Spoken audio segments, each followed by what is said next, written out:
වෙච්ච දෙයක් කුසුමා මේ අනුරාධපුරේ YouTube channel එකකින් යාළු වෙලා මගෙත් එක්ක ආවා. ඊට පස්සේ යාළු වුණා. ඊට පස්සේ දැන් අවුරුදු 2024 යාළු වුණේ. දැන් 2026යි 2025යි 2026යි දැන් ගොඩාක් දවස්. ඒ කෙල්ලා මගෙත් එක්ක එකට හිටියා. ඒ කෙල්ලා ඒකිට ළමෙක් හම්බෙන්න ආවා. ඊට පස්සේ මේ මෑතකදී සිකුරාදා මේ ගිය මාසේ 8 වෙනිදා ගාමන්ට් එකේ වැටලා ගිහිල්ලා එතනින්ම ගෑණි අතුරුදහන්. රෙදි බඩුත් එක්ක ඔක්කොම තියෙනවා. ඒ කෙල්ලා ගෑණි ගෙදර ආවේ නැහැ. ඒකි මේ කොහේ ගියාද කියලා දන්නේ නැහැ. ගාමන්ට් එකනුත් ඇහුවා වෙච්ච දෙයක්වත් නැහැ.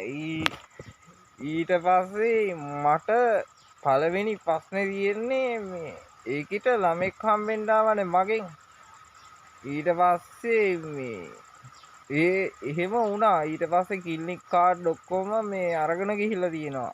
ඉස්පිතාලේ එව්වා රෙදි බඩු තියෙනවා. ගෑණි අද වෙනකන් ගෙදර ආවේ නැහැ. අදට දවස් 26ක් වෙනවා. තව මාසයක් ගිහිල්ලා නැහැ. වෙච්ච දෙයක් දන්නේ නැහැ යාළුවනේ. මං තාමත් එයාව හොයනවා. හැමතැනම ගියා හොයන්න. අදටත් මං හොයනවා. අද ගියා මෙහි වවුනියාවේ. වවුනියා පැත්තේ කියනවනේ. යාළුවෝ ඒ පැත්තෙත් හොයනවා. හැමතැනම මං හොයනවා. තාම වෙනකම් මගේ ගෑණි හම්බුන්නේ නැහැ. මං කසාද බැඳලා නැහැ. ඒ වුණාට මං කවුරුත් ගෑණියක් තාම වෙනකම් මං ආදරය කරන්න මගේ ජීවිතේට ලබාගෙනම නැහැ. ඔය මගේ පළවෙනි ගෑණි මං කාටවත් ආදරය කරලා නැහැ. ඒකේ හින්දා මට හිත හදාගන්න බෑ. හරිද? මට හිත හදාගෙන ඉන්න බෑ.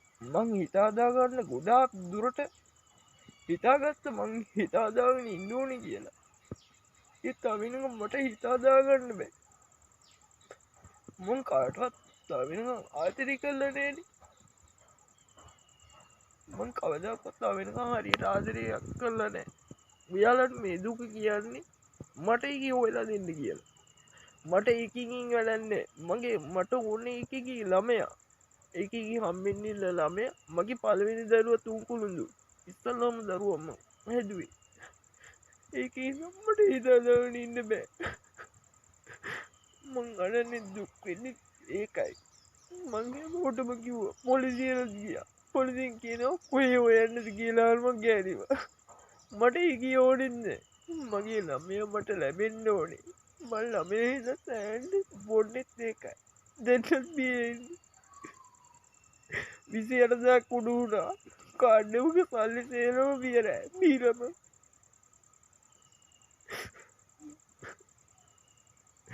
අනේ යාළුවනේ මට ඒක හොයාගන්න උදව් කරන්න ඉන්න තැනක් බලලා මං ඔය YouTube වගේ වීඩියෝ එකක් දැම්මා.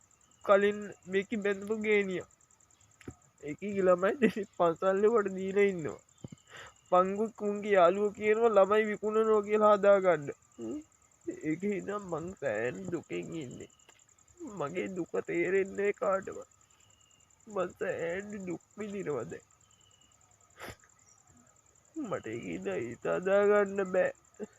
මම මේ බොරුවක් නෙමෙයි කියන්නේ ඇත්ත කියන්නේ. මට බොරු කියලා වැඩක් නැහැ.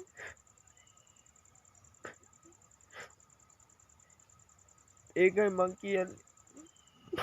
මේ කැමරා ඕන් කරගෙන බොරුවට කියන්න ඕනේ නෑ මම. මේ ඇඟපත සේරම හොදට තිබ්බ කොල්ලේ ඇඟපත සේරම බෑලා ගියා. ඒකිට එකෙන් දුන්නනේ. ඒකත් අරගෙන ගිහලා මේ පාර මම බයි ගිහින් පන්සලකට දෙයි කියලා. මගේ ළමයි පන්සල් වලට දෙන්න ඕනේ නෑනේ. මට අදා ගන්න ජීවිතයක් තියෙනවා.